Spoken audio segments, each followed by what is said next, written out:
Hey, how's it going, everybody? Just got done finished installing the Corsair AIO on my daughter's computer right here. So it came out.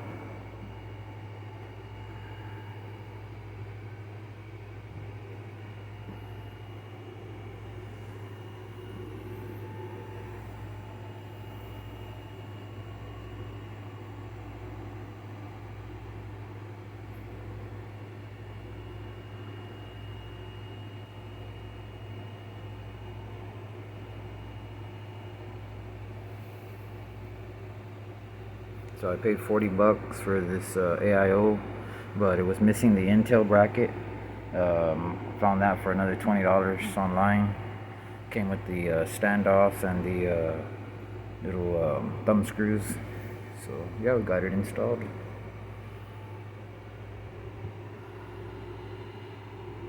So we got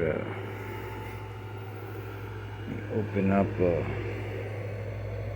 Yeah, gotta hook up the mouse, do some bench tests real quick, but yeah,